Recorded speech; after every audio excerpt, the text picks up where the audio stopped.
오늘 말씀의 제목은 하나님의 인과율, 하나님의 인과율이라는 제목으로 하나님 말씀 보겠습니다. 이제 어제 저희 식구들이 이제 집사람의 아는 친구가 운영하는 식당이 있어서 거기서 이제 같이 식사를 했는데, 예전에 그곳에 가면 소고기집인데 가면 냉면도 서비스로 주고 육회도 주고 그래요. 친구니까 이제 또 사장님도 잘 알고 그러니까 어제 가서 먹었는데 냉면을 서비스로 주셨어요. 우리 나오면서 왜 이번에는 육회는 서비스로 안 준 거예요?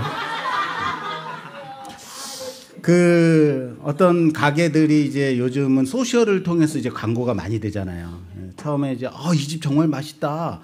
그래서 그 식당을 막 자주 가고 많이 먹고 그러면 또 그 식당 주인은 어때요? 잘해주잖아요. 단골 오셨네 하면서 하나라도 더 챙겨주고 그러잖아요. 그런데 어느 순간 어떤 소셜에 올라가면서 막 여기가 인산이례를 이루고 사람들이 많이 오고 그러면 상대적으로 어떻겠어요? 이제 손님이 한 명 있을 때보다 한 수십 명 있으면 신경을 덜 쓰겠죠. 못 쓰겠죠.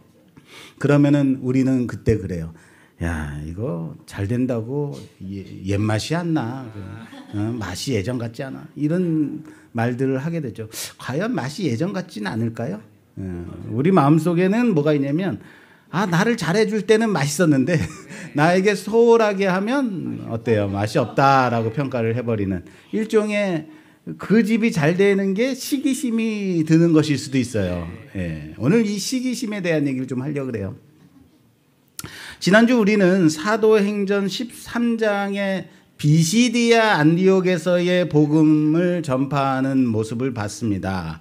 바울의 설교 한 편이 어땠습니까? 온 동네 온 도시를 뒤집어 놨다고요. 그리고 42절 말씀에 보면 그들이 나갈새 사람들이 청하되 다음 안식일에도 이 말씀을 하라라고 요청을 하게 됩니다.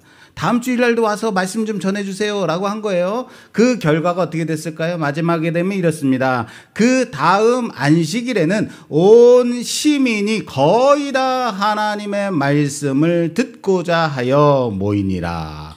할렐루야. 부흥 강사가 온 거예요. 그랬더니 너무 좋았어.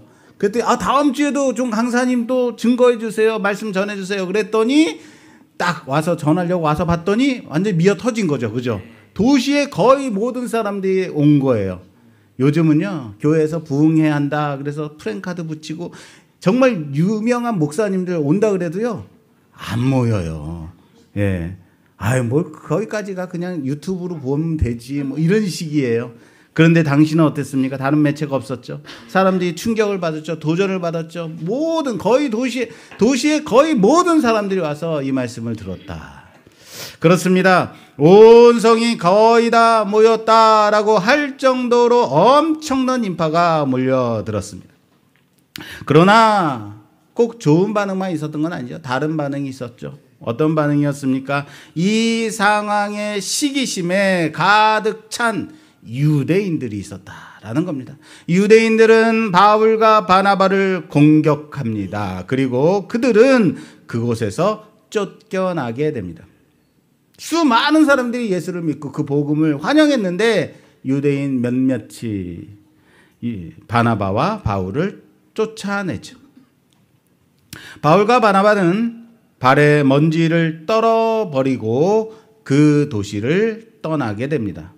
여러분, 발에 먼지를 떤다라는 것은 당시 유대인들에게 아주 엄숙한 그리고 무서운 의미를 담고 있는 일종의 저주의 행위와 같은 것입니다.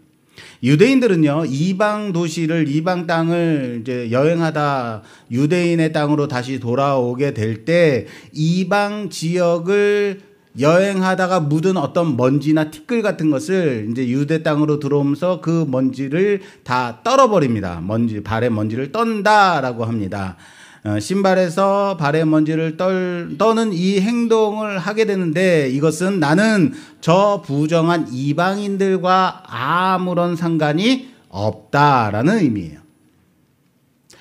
예수님께서도 그러셨죠. 제자들을 향해서 가서 전해라 라고 말씀하실 때 무엇을 말씀하셨냐면 마태복음 10장에 보면 누구든지 너희를 영접하지도 아니하고 너희 말을 듣지도 아니하거든 그 집이나 성에서 어떻게 하라 내가 너희 발에 먼지를 떨어버리라 라고 말씀하셨습니다. 그러니까 지금 바울과 바나바는 감정적으로 우리를 쫓아내? 우리를 추종하고 우리 복음을 받아들인 사람이 이렇게 많은데 참 기분 나쁘네 하고 기분 나쁘다는 표현으로 발에 먼지를 떠는 게 아닌 겁니다.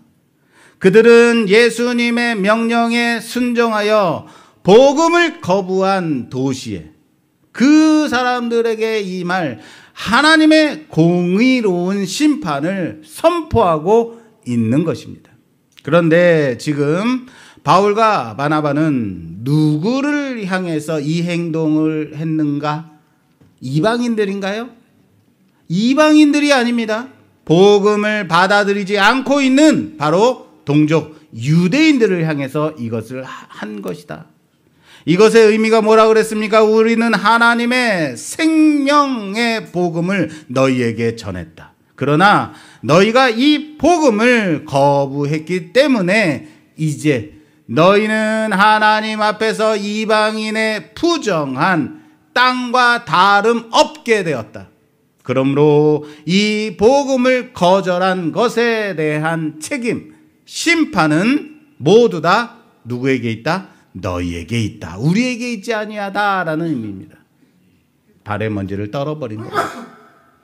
그리고 바로 이어서 다음 절 52절 말씀해 보면요. 13장 52절 말씀해 보면 제자들은 기쁨과 성령이 충만하니라. 따라서 합시다. 제자들은 기쁨과 성령이 충만하니라. 할렐루야. 제자들은 성령의 충만한 기쁨의 충만함을 얻었습니다. 여러분 발에 먼지를 떤다는 것은 우리로 말하자면 에이 내가 다시는 이 식당에 가나봐라 태태태 하고 나가는 것 같은 그런 상황인 거예요. 그러면 여러분 기분이 좋아요 나빠요? 나쁘다는 거예요. 기분 더럽네 라고 말한 거예요. 그런데 기분이 나쁜데 제자들은 어땠다고요? 기뻐했다고요. 기분이 나쁘지 않았다라는 거예요. 기쁨과 성령이 충만했다라고 증언하고 있습니다. 여기서 우린 그들이 시기와 분노가 가득했으나 바울과 바나바 제자들은 기쁨과 성령이 충만한 그 대조를 보게 됩니다. 여러분 여기서 충만하다라는 것은요. 물동이에 물이 찰랑찰랑하고 차 있는 그 상태를 말하는 거예요. 물동이를 흔들면 어떻게 되겠어요? 출렁출렁하니까 물이 가득 차 있으니까 그 물이 넘치겠죠. 그죠? 그러므로 그들이 시기가 가득했고 그들 누구예요? 유대인들 쫓아낸 유대인들 그들은 시기가 가득했고 제자들은 기쁨이 충만한 그 상태. 근데 상태는 충만 찰랑찰랑 같지만 그 안에 무엇으로 충만한가? 채워져 있는가의 차이가 있을 뿐이다 라는 거예요. 시기심으로 가득한 자는 어떻습니까? 흔들어대면 욕만 나와요. 시기심으로 가득한 사람은 흔들어대면 뭐예요? 주먹이 날라와요. 기쁨으로 충만한 사람은 성령으로 가득한 사람은 어떻습니까? 흔들면 뭐가 나올까요? 기쁨이 나옵니다. 자, 옆 사람 흔들어 보죠. 뭐가 나오나 한번 봅시다. 예, 기쁨의 웃음이 나오네요. 할렐루야. 예, 오늘은 충만합니다. 자, 그리고 오늘 본문 14장 이제 여기부터 이제 오늘 본문이에요. 14장으로 와서 보면 바울과 바나바 일행이 비시디아 안디옥에서 쫓겨나서 이고니온으로 오게 됩니다. 이고니온으로 와서 그리고 여기서도 마찬가지로 회당을 찾아가서 복음을 전하게 되죠. 여기에 패턴도 지난 비시디아 안디옥에서의 복음 전파의 상황과 거의 비슷하게 진행이 됩니다. 그리고 그 결과가 어떻습니까? 유대와 헬라의 허다한 무리가 유대와 헬라의 허다한 무리가 믿더라. 아멘. 비시디아 안디옥에서 일어났던 그 어마어마한 엄청난 부흥이 이고니온에서도 그대로 그렇게 이루어진 것입니다. 할렐루야. 말씀교회가 부흥된 게 아니라 이고니온이 부흥돼서 기분이 나쁘신 거예요? 그래서 아멘이 안 나오는 겁니까? 예. 자, 그리고 이전과 또 똑같은 패턴이 나오는데요. 말씀은 그러나 순종하지 아니하는 유대인들이 이방인들의 마음을 선동하여 형제들에게 악한 감정, 악감을 품게 했다라고 합니다. 자, 보세요. 이것은 놀랍도록 똑같은 패턴이 반복되고 있는 겁니다. 그렇습니다. 복음이 선포되는 곳에 수많은 사람들이 믿음으로 반응하고 역사가 일어납니다. 그러나 동시에 반드시 그것을 거부하고 대적하며 악한 감정을 선동하는 세력이 또한 똑같이 일어난다는 것. 이것이 지금 사도행전이 우리에게 생생하게 증언하는 복음 전파 현장의 모습인 것입니다. 믿는 자만 있는 것이 아니라 반대하는 자들도 꼭 있더라라는 거죠. 그런데 여기서 우리가 주의해서 봐야 할 부분이 있어요. 자, 볼게요. 오늘 본문 말씀 2절에서 3절 말씀 봉독해 주시겠어요? 2절에서 3절 말씀입니다. 그러나 순종하지 아니하는 유대인들이 이방인들의 마음을 선동하여 형제들에게 악감을 품게 하거늘 두 사도가 오래 있어 주를 힘입어 담대히 말하니 주께서 그들의 손으로 표적과 기사를 행하게 하여 주사 자기 은혜의 말씀을 증언하시니. 아멘. 자, 2절 마지막이 어떻게 끝나냐면 악감을 품게 하거늘이에요. 악한 감정을 품게 하거늘로 끝납니다. 그리고 3절. 그럼 3절에 어떻게 이어져 가야 되냐면 악감을 품게 했기 때문에 그래서 어떻게 해야 돼요? 그래서 그들은 다른 곳으로 도망갔다. 그러므로 그들은 입을 닫아버렸다. 더 이상 말씀을 전하지 않았다. 이게 우리가 생각하는 상식선에서의 결과입니다. 원인이 뭐예요? 원인이 악감을 품게 했어요. 악한 감정을 가지게 했어요. 원인이 있으면 결과가 어떻게 돼요? 그래서 떠나니라. 사람들이 악감을 품었다고요. 그 원인이 있으니까 그 자리를 어떻게 해요? 피해야 되는 것을 우리는 인지상정 당연한 결과로 보는 거죠. 그런데 3절이 어떻게 되냐면 두 사도가 오래 있어. 자, 악감을 품게 했다. 그랬더니 두 사도가 오래 있어. 주를 힘입어 담대히 말하니라 라고 이어진단 말이에요. 여러분, 문맥이 이상해요. 잘 보세요.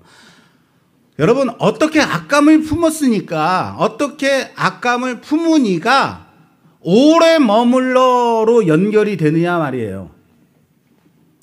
그러니까 평소에 좀 책 좀 읽으시자고요. 우리 한국 사람들이요, 이 글자는 문맥률이 없는데 이 독해력이 떨어진다는 거예요. 저는 딱 여기서 이런 데서 꼭 걸려요. 왜 이러지? 그죠? 예. 만약 2절과 3절 사이에 접속사가 그러나 라고 뭐라 그래요? 반전. 네? 그러나가 있으면 맞아요. 그러나 사도들은 오래 머물며 라든가 그럼에도 불구하고 사도들은 오래 머물었다 라고 하면 맞는 거예요. 그 접속사가. 그래서 찾아봤어요. 원문을. 접속사가 있나 없나. 지금 우리 성경에는 접속사가 없어요. 그래서 찾아봤더니 접속사가 있더라는 거예요. 예. 헬라어 원문에는 보면요, 뭐가 있냐면 맨운이라는 접속사가 있어요. 맨운 이런 접속사가 있는데 이 접속사는 무슨 의미를 갖고 있냐면 그래서 또는 그러므로라는 인과유를 나타내는 접속사예요. 영어로는 so 또는 therefore라는 접속사입니다. 그러므로, 그로 인해서라고 번역될 수 있습니다. 자, 보세요. 앞선 사건이 원인이 되어서 필연적으로 뒤따르는 인과의 결과가 나타나는 접속사란 말이에요. 그런데 자, 우리 생각에는 어때요? 그들이 악감을 품게 했더니 그래서 바울 일행이 도망했다라고 가야 원인과 결과가 맞는 거잖아요. 또는 그러므로라는 접속사가 오면은 어떻게 돼요? 이상해지는 거예요. 그들이 악감을 갖게 했다. 그러므로 머물러 있었다. 그런데 그러나로 가야 지금 본문에서는 맞아떨어지는데 그래서 그들은 오래 머물며 그러므로 그들은 오래 머물며 이다라는 거예요. 이게 이해가 되세요? 세상이 말하는 그러므로는 바로 이겁니다. 사람들이 너희를 미워하고 악감을 품게 함으로 너희는 그 자리를 먼지를 떨고 그냥 도망가라. 가라. 라고 해야 되는 거예요. 그러므로. 이것을 우리는 뭐라고 말해야 되냐면 세상의 인과율이다. 따라서 합니다. 세상의 인과율이다. 세상이 우리를 괴롭혔어요. 그럼 퇴퇴퇴 하고 가버리는 거예요. 이게 세상의 인과율입니다. 그러나 성경이 말하는 그러므로 인과율은요, 이렇게 선포되는 거예요. 그 이유 때문에 사람들이 악감을 품고 복음을 거부함으로 바로 그렇기 때문에 우리는 거기에 더 오래 머물러야 했다. 더 담대하게 말해야만 했다라는 반응인 겁니다. 할렐루야. 이것이 마치 의사가 이런 거예요. 중환자를 딱 만났을 때 중환자를 딱 보자마자 환자 상태가 너무 심각해요. 그러므로 치료를 포기하겠습니다. 라고 말하는 게 맞는 의사인가요? 네, 어떻게 해야 돼요? 환자 상태가 너무 안 좋아요. 진짜 의사라면요, 어떻게 해야 되냐면 상태가 너무 심각합니다. 그러므로 지금부터 집중 치료하겠습니다. 이래야 되는 거죠. 지금부터 이 환자만 붙들고 내가 끝까지 치료하고 말겠습니다. 그겁니다. 마찬가지로 사람들이 악감을 품고 복음을 거부함으로 바로 그렇기 때문에 우리는 여기 더 오래 머물러야 하고 더 담대하게 말해야 한다로 가는 것 믿으시길 바랍니다. 이게 인간적으로 가능한 일일까요? 이게 어렵단 말이에요. 이것이 불가능한 거예요. 왜? 누가 모욕하고 찔러대면 아프다 그러고 하지 말라 그러고 그리고 그냥 가야 돼, 떠나야 되는 그 자리를 피해야 되는 거예요. 그러나 자신들의 판단과 자신의 의지로 할 수 있는 행동이 아니죠. 본문은 그 답을 정확하게 알려주고 어떻게 그들이 더 오래 머물렀는가, 충분히 머물렀는가, 그것을 이렇게 증언하고 있습니다. 주께서 그들의 손으로 표적과 기사를 행하게 하여. 주께서 그들의 손으로 표적과 기사를 행하게 하여 주사 자기 은혜의 말씀을 증언하게 하셨다. 자기 말씀을 증언하셨다라는. 누가요? 주께서. 자, 보이세요? 주께서 직접 일하기 시작했다라는 거예요. 주어가 바뀌었다라고 합니다. 바울과 바나바가 하던 것을 이젠 누가 하셨다고요? 주께서. 주체가 바울과 바나바에서 주께서 직접 그렇게 하시어 자신의 복음을 전케 하셨다라고 바뀌어졌다는 사실을 보십시오. 지금까지는 너희가 했지. 그래, 여기부터는 이제 내가 하마. 머물러 오래 충분히 있으라. 내가 전하게 하마. 이것이 바로 세상의 인과율을 뛰어넘는, 저는 이렇게 말하겠습니다, 하나님의 인과율이다. 따라서 합시다. 이것이 하나님의 인과율이다. 세상은 핍박이 있으니 도망가라고 말하지만 하나님은 핍박이 있으니 내가 이제부터 일하겠다. 너는 더 담대히 말하라 라고 하시는 겁니다. 원인과 결과의 주체가 나 자신이, 지금까지 내가 하고 있는 것처럼 보였지만 실제는 누가 하시는 거예요?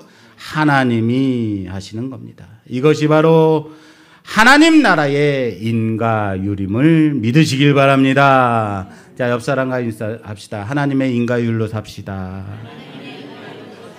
그런데 여기서 우리의 상식을 깨뜨리는 결과가 있습니다. 이거 보셔야 돼요. 자, 생각해 보세요. 난 이런 것만 보면 재밌지.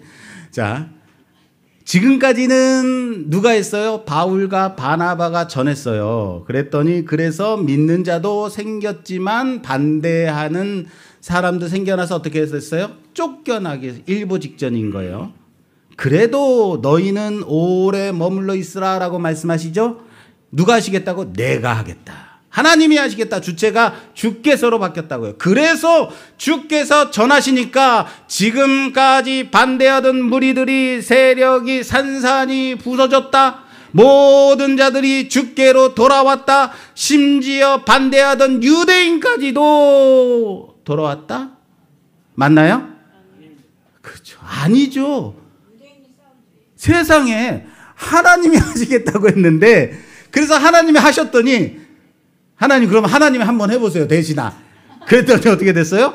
돌에 맞아 죽을 위협까지 간 거 볼게요. 이런 거예요. 남편이 교회를 못 다니게 해, 아내를. 왜 그렇게 교회를 다니고 그래? 집에서 밥이나 해. 맨날 그러고. 오늘 교회 갔다 왔더니 헌금 얼마나 했어? 그냥 돈을 다 교회에다 갖다 바쳐, 그냥. 아유, 그냥. 이제 생활비도 안 줄 거야 라고 말하는 거예요. 그래서 어떻게 하겠어요? 아내가 기도를 합니다. 하나님, 제발 남편을 변화시켜 주세요. 남편이 예수 믿게 해주세요. 예수 믿고 구원받게 해주세요. 열심히 기도했어요. 그리고 40일 작정 기도하고 남편에게 왔어요. 여보, 예수 믿고 우리 같이 천국 갑시다. 그랬더니 쫓아내는 거예요. 어따 대고 날 교회를 데려가려 더 완악해지는 거예요. 그래서 끝내 어떻게 했냐면 드디어 담임 목사님을 찾아간 거예요. 담임 목사님, 제 남편이 이렇게 해서 너무 핍박해서 힘들어요. 어떻게 하면 좋아요? 내가 지금까지 오랫동안 참고 기도하고 복음을 전했는데 안 돼요. 그랬더니 담임 목사님, 그래요. 집사님 지금까지 오랫동안 정말 고생 많으셨습니다. 자, 이제 내가 가서 남편에게 복음을 전하겠습니다 하고 남편을 향해서 부인과 같이 간 거예요. 그랬더니 남편에게 복음을 딱 전했더니 남편이 복음을 받아들이고 변화되던가? 왜 이렇게 믿음들이 없으신 거예요? 왜 웃는 거예요? 그래서 목사랑 여집사님이랑 같이 집에서 쫓겨났다. 아니, 목사가 가면 좀 말을 들어야 되는데. 무슨 말인지 이해됐어요? 느낌 딱 오죠? 예. 주께서 하시겠다 했는데 그래서 어떻게 됐는가? 그걸 보라는 거예요. 볼까요? 오늘 본문 다시 볼게요. 4절에서 7절 말씀 봉독해 주세요. 6절까지만 보면 되겠네요. 그 시내 무리가 나뉘어 유대인을 따르는 자도 있고 두 사도를 따르는 자도 있는지라. 이방인과 유대인과 그 관리들이 두 사도를 모욕하며 돌로 치려고 달려드니 그들이 알고 도망하여 루가오니아의 두 성 루스드라와 더베와 그 근방으로 가서. 아멘. 자, 이제 그러니까 남편이 예수 안 믿는다고 목사님이 가면 될 거야라는 믿음, 좋은 믿음이긴 합니다만 저를 자꾸 부르시면 안 됩니다. 자, 이젠 어떻게 됐어요? 믿는 자도 있고 반대하는 자도 여전히 있어요. 이젠 그런데 아예 돌을 던지며 달려들기 시작했다라는 거예요. 그래서 어떻게 됐어요? 쫓겨났어요. 하나님의 인과율인데 쫓겨났어요.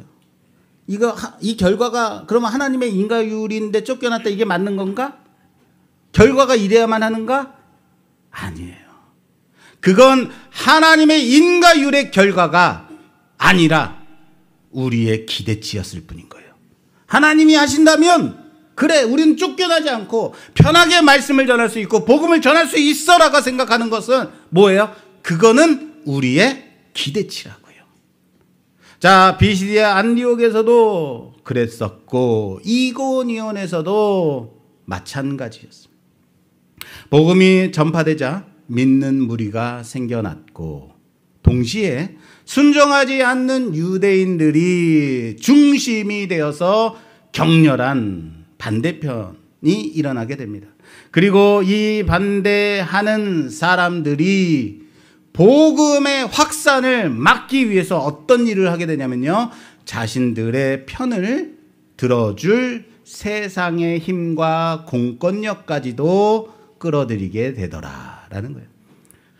오늘 여기는 이고니온입니다. 제가 13장과 14장을 왔다 갔다 하기 때문에 헷갈리실 것 같은데, 자, 지금은 여기는 이고니온이고 비시디아 맞죠? 이고니온 맞아요. 그리고 13장은 비시디아 안디옥이에요. 비시디아 안디옥에서는 어떻게 했냐면 유대인들이 경건한 귀부인들과 그 신의 유력자들을 선동하여 바울과 바나바를 박해하게 되었다라고 말해요.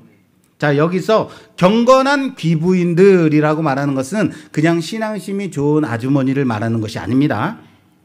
당시 유대교에 입교한 상당한 영향력을 가진 상류층 여성들을 말하는 거예요. 그러니까 그녀들의 남편들은 어때요? 상당한 권세자들이라는 거죠. 그리고 그 시내의 유력자들, 유력한 사람은 뭐예요? 돈 많은 사람들이죠. 말 그대로 그 도시의 정치, 경제를 왔다 갔다 쥐락펴락할 수 있는 그 실세들이 있다. 그들을 선동했다라는 거예요. 유대인들은 복음을 막기 위해서 그 지역의 세상의 권세자들을 선동해서 그것을 이용해서 막아섰다. 그리고 오늘 본문 볼까요? 이고니온에서는 5절 말씀에 보니까 이렇게 돼 있어요. 이방인과 유대인과 그 관리들이 사도를 모욕하며 돌로 치려고 달려드니라 라고 되어 있어요. 자, 여기 바로 그 관리들이 있습니다. 관리들, 그 지역의 행정력, 공권력을 가진 자들을 말하는 거예요. 쉽게 말하면 경찰권, 검찰권 가진 사람들. 그래서 법을 집행할 수 있는 자들을 동원했기 때문에 이제 사형에 처하는 돌까지 던질 수 있는 거죠. 예. 복음을 반대하는 유대인들은 자기들의 생각에 동조하는 이방인들을 끌어들였고 그곳에 공권력까지도 동원해서 바울과 바나바를 죽이려고 달려들었다. 자, 보이세요? 복음을 대적하는 세력은 항상 언제나 세상의 권세와 힘을 자기 편으로 만들고 맙니다. 그들은 눈에 보이는 사람의 힘과 정치, 권력, 사회적 영향력을 의지해서 하나님의 일을 막아선다고요. 이것이 바로 오늘 우리에게 시사하는 바가 매우 크다는 것을 알아야 됩니다. 이것은 단순히 2000년 전 이고니온의 이야기가 아니라고요. 오늘날에도 하나님의 이름을 가진 교회가 복음의 순수함을 지키는 대신 세상의 힘과 능력, 권세, 거기 앞에 세상의 권세에 기웃거리고 있을 때, 정치 권력의 언저리에 세력을 얻으려고 할 때, 그것은 이미 복음의 편이 아니라 복음을 대적했던 자들의 방식을 따르고 있다라는 것을 놓치지 마십시오. 정교 분리는 확실히 이루어져야 됩니다. 정치와 종교는 어때요? 분리되는 것이 맞습니다. 정치가 종교의 영역에, 종교가 정치의 영역에 들어오게 되면 거기서 부정과 부패가 나오게 되는 것입니다. 요즘 지금 이 정권이 교회를 핍박한다 라는 얘기들이 많이 들리죠. 그래서 여러분, 정권이 교회를 핍박하니까 억울하십니까? 여러분, 언제는 세상의 권세가 교회를 우대하고 유익하게 하고 그렇게 한 적이 있습니까? 순수한 마음으로요. 그렇게 순수한 마음으로 협력한 적이 있었던가요? 세상은 항상 하나님을 반대했다라는 거예요. 항상 그렇게 핍박하는 것 아니었습니까? 그게 세상 아닙니까? 그게 당연한 거예요. 그런데 왜 요즘 정권이 종교를, 기독교를 핍박한다고 그런 말을 들어야 돼요? 왜 그럴까요? 교회가 너무 정권의 언저리에, 세상의 권세에, 꼭대기에 올라가려고, 앉으려고. 아니, 내가 그 힘, 권세 휘두르려고 그 자리에 앉으려고 교회가 그랬다면, 그래서 그렇게 된 거죠. 통일교 참 어머니래요. 참 어머니라는 사람이 그래서 감옥 가서 앉아 있는 것 아니겠습니까? 사랑하는 여러분, 우리 말씀교회, 세상의 권력이 우리 말씀교회 그래서 세상의 권력의 언저리에 있는 교회인가요? 우리 말씀교회 세상의 권력이 그 언저리에 기웃되지 않는 교회입니다. 왜 세상의 권력이 우리 교회를 핍박하지 않을까요? 세상의 권세와 너무 멀기 때문이에요. 건드려봤자 아무것도 없기 때문이에요. 할렐루야. 이거 감사해야 되는 건가요? 네. 자, 그렇습니다. 교회가 세상의 유력자들과 손잡고 힘을 과시하려고 할 때, 교회가 정치적 어떤 이념으로 나뉘어 서로를 공격할 때, 우리는 이미 주를 힘입어 말하는 것이 아닙니다. 관리를 힘입어 말하려는 유혹에 넘어간 것입니다. 그러나 복음은 단 한 번도 그런 방식으로 승리한 적이 있다 없다? 없습니다. 복음의 능력은 세상의 힘을 배척하고 그래서 증명되어지는 것입니다. 오히려 세상의 힘이 총동원되어 핍박하는 바로 그 자리에서 하나님의 능력으로 스스로 증명될 뿐임을 믿으시기 바랍니다. 우리 말씀교회 그런 교회 되기를 원합니다. 자, 이제 마지막으로 이 두 그룹의 내면을 채우고 있었던 것의 본질이 무엇인가를 살펴보고 말씀을 마무리 짓겠습니다. 자, 복음을 거부한 유대인들의 마음을 가득 채운 것이 무엇이었을까요? 13장 말씀에 보면 13장 45절에 보면 여기에 시기심이라고 합니다. 뭐라고요? 시기심. 그들은 시기에 가득 찼다. 여러분, 이 성경의 시기심이라고 말하는 이 헬라어 원어를 예전에 한번 말씀드린 적이 있는데 기억하십니까? 이 시기심은 젤로스입니다. 젤로스는 질투하다라는 영어 단어로 발전이 돼요. 이 뿌리가 뭐라고요? 열심입니다. 질투가 아니라 원래 뭐라고요? 열심. 특별히 하나님을 향한 뜨거운 열정, 신앙의 열심을 의미하는 단어 젤로스입니다.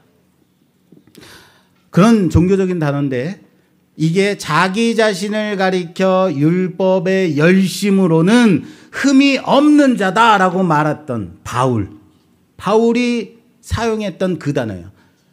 내가 율법에 열심히 있었던 자다라고 말할 때 그 열심이 바로 이 젤로스입니다. 유대인이라면 누구나 이 젤로스를 품고 하나님께 칭찬받는 것을 최고의 영광으로 여겼던 거예요. 자, 그렇다면 지금 비시디아 안디옥의 유대인들이 품은 이 젤로스, 이 시기심, 하나님을 향한 거룩한 열심이 아니라는 거죠.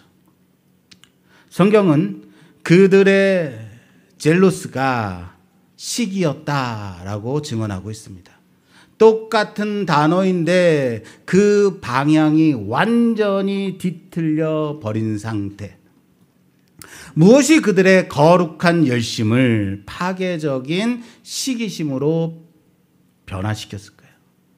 그건 방향성의 문제입니다. 따라서 봅시다. 그것은 방향성의 문제다. 하나님을 향한 열심이 사람을 향하는 순간 그것은 시기심이 됩니다. 하나님의 영광을 구해야 할 열정이 나의 기득권과 인정을 빼앗길까 봐 두려워하는 순간 그것은 질투가 되는 것입니다. 그들은 이방인들이 구원받는 것을 눈앞에서 봤습니다. 와, 하나님의 은혜가 저들에게까지 임했구나. 할렐루야 하지 않았다는 거예요. 함께 기뻐해야 되는 순간 기뻐하지 못했습니다. 그것이 진짜 하나님을 향한 젤로스인가? 그러나 그들은 하나님의 말씀도 몰랐고 하나님의 그 마음도 그 진심도 깨닫지 못했던 것입니다. 그래서 그들을 향한 가득한 분노가 쏟아져 나왔습니다. 그들 안에 있던, 자신에 있던 그 결과 그들의 내면은 시기라는 지옥의 불로 가득 찼습니다. 그러나 제자들은 어땠다고요? 제자들 마음속에는 그들은 핍박 속에서 쫓겨나고 비방을 당하고 어쩌면 목숨까지도 위협을 받는 상황임에도 불구하고 그들의 내면은 기쁨과 성령의 충만함으로 가득했다는 사실을 믿으시기 바랍니다. 왜 그들의 어떻게 그렇게 될 수 있었다고요? 그들의 시선이 자기 자신이 아니라 오직 핍박 속에서도 일하시는 하나님, 그 하나님의 은혜를 구원받는 영혼들을 향해 있었기 때문인 것입니다. 자, 보세요. 똑같은 열심입니다. 둘 다 젤로스입니다. 그 방향이 자신을 향할 때는 지옥불 같은 시기가 됩니다. 하나님과 영혼을 향한 한 영혼 한 영혼을 향할 때 이제는 그것이 천국의 기쁨이 된다는 사실을 믿으시길 바랍니다. 사랑하는 여러분, 여러분들 안에는 어떤 마음이 있습니까? 우리 안에는 어떤 열정이 있습니까? 우리 안에 과연 하나님을 향한 순수한 마음으로 이 자리에 앉아 있는가? 뒤틀린 열심, 다시 말해서 내 자신을 향한 열정만 있는가? 점검하기를 바랍니다. 오늘 우리는 우리 안에도 젤로스, 열심이 있을 겁니다. 그러나 그것을 우리 자신에게 질문해야 됩니다. 나의 열심은 어디를 향하고 있는 열심인가? 나의 신앙적 열심이 다른 사람의 성공과 은혜를 볼 때에 함께 기뻐할 수 있는 거룩한 열정인가? 아니면 나의 자리와 인정의 욕구를 빼앗길까 봐 불안해하는 그런 파괴적인 시기심인가? 그 방향성이 우리의 내면을 천국으로 만들기도 하고 지옥불로 만들기도 한다는 사실을 잊지 마십시오. 말씀을 맺겠습니다. 오늘 우리는 두 종류의 인과율을 봤습니다. 세상의 인과율과 또 하나는 뭐라고요? 하나님의 인과율입니다. 세상의 인과율은 명확합니다. 힘 있는 자가 이기는 거죠. 핍박받는 자는 도망해야 되는 것입니다. 이 법칙에 순응한 자들의 마음속에는 결국 시기심만, 지옥불만 남게 되는 것입니다. 그러나 하나님의 인가율은 어떻습니까? 우리의 상식을 뒤엎고 있습니다. 핍박의 한가운데서 오히려 더 머물게 하시고 막다른 골목에서도 친히 일하기 시작하시는 하나님을 보게 되는 겁니다. 그리고 이 말도 안 되는 법칙, 이것을 믿고 따라간 자들의 그 내면, 그 마음속에 기쁨과 성령이라는 천국이 임했다라는 것을 봅니다. 사랑하는 성도 여러분, 여러분들의 삶을 움직이는 것은 과연 무엇입니까? 세상의 당연한 법칙입니까? 아니면 하나님의 말도 안 되지만 그럼에도 불구하고 그 언약입니까? 기억하십시오. 하나님의 인가율은 언제나 우리의 예상에 꼭 부합하지는 않더라고요. 그럼에도 불구하고 단 한 번도 우리를 실망시킨 적이 없더라고요. 이 믿음 하나 붙들고 세상의 법칙 앞에서 당당히 하나님의 법칙으로 살아내는 우리 모두가 되기를 주님의 이름으로 축원합니다. 축원합니다.